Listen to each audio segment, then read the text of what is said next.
Sabe aquela oferta de emprego que parece perfeita demais? Uma vida nova lá fora, salário nas alturas, benefícios incríveis? Pois é, por trás de algumas dessas promessas pode existir uma realidade bem sombria e perigosa. Hoje, a gente vai mergulhar em como o sonho de uma carreira internacional pode acabar se tornando um pesadelo de tráfico humano. Essa frase, gente, é um soco no estômago. Ela resume o destino trágico de uma jovem que, como tantas outras, foi enganada por uma promessa que nunca existiu. É um lembrete brutal do que realmente está em jogo. Vamos entender como uma coisa dessas pode acontecer. Então, o nosso roteiro aqui vai ser o seguinte. A gente começa com uma tragédia pessoal, para depois entender as redes criminosas por trás dela. Vamos ver como esse perigo também existe aqui no Brasil, conhecer as respostas que estão sendo dadas e, o mais importante de tudo, aprender a identificar os sinais para se proteger.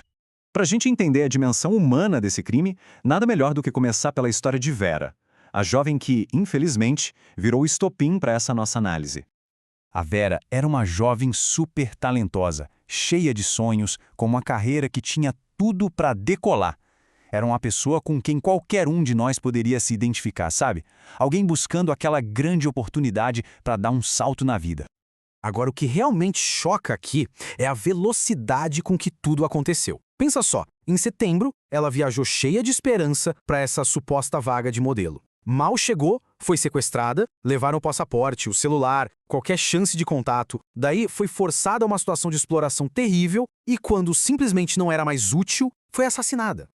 E quando a gente acha que a história não pode ficar mais sombria, ela fica. O corpo dela foi encontrado sem os órgãos. Isso não deixou nenhuma dúvida. A Vera não foi vítima só de exploração sexual, mas também desse mercado podre do tráfico de órgãos, que é uma das faces mais cruéis do crime organizado no mundo.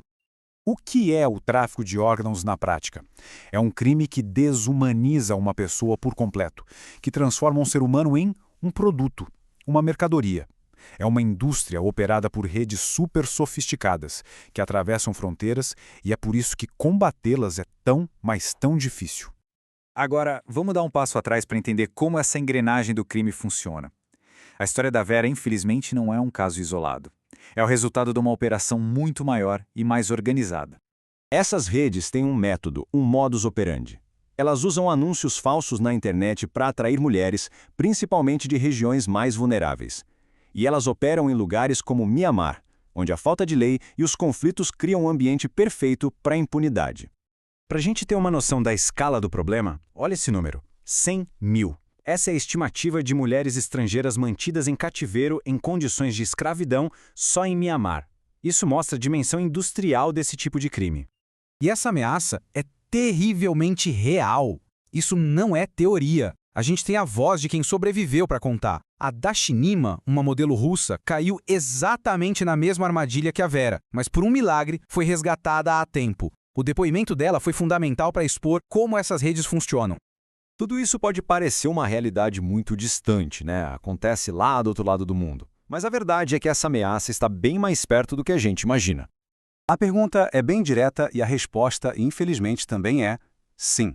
O método para atrair as vítimas é global, e o Brasil, claro, não está imune.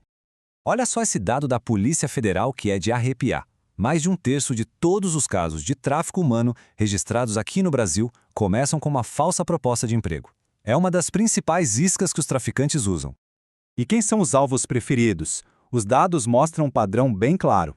A grande maioria das vítimas são mulheres e a faixa etária mais vulnerável é a de jovens entre 18 e 24 anos. É justamente aquele momento da vida de busca por independência, por novas oportunidades. Diante de um problema tão complexo que cruza o mundo inteiro, qual tem sido a resposta? Vamos dar uma olhada agora nos esforços que estão sendo feitos para combater essas redes. E aqui está o grande desafio, explicado por um especialista da ONU.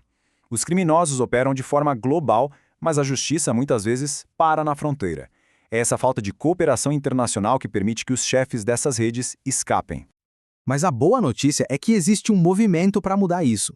Organizações internacionais, como a Associação de Nações do Sudeste Asiático e a própria ONU, estão criando ferramentas para que os países trabalhem juntos, troquem informações e coordenem investigações para atacar o topo dessas quadrilhas.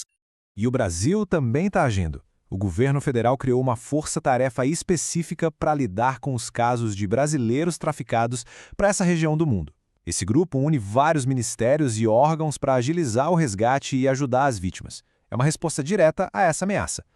E agora a gente chega na parte que talvez seja a mais importante de toda essa nossa conversa. O conhecimento que pode, literalmente, proteger vidas. A informação é a nossa principal defesa.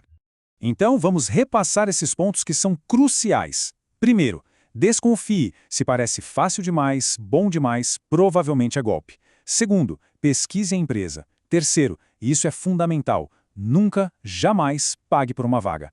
Empregador sério não cobra para contratar. Quarto, proteja seus dados. E por último, procure sempre canais e agências conhecidas. Esses 5 passos criam uma barreira de proteção. E a gente termina com essa reflexão. A história da Vera começou com um sonho, mas foi a falta de um olhar mais crítico, de fazer as perguntas certas, que abriu a porta para o pesadelo. Estar vigilante e questionar não é pessimismo, gente. É inteligência e autopreservação. Principalmente num mundo onde as piores armadilhas podem vir disfarçadas de oportunidades únicas.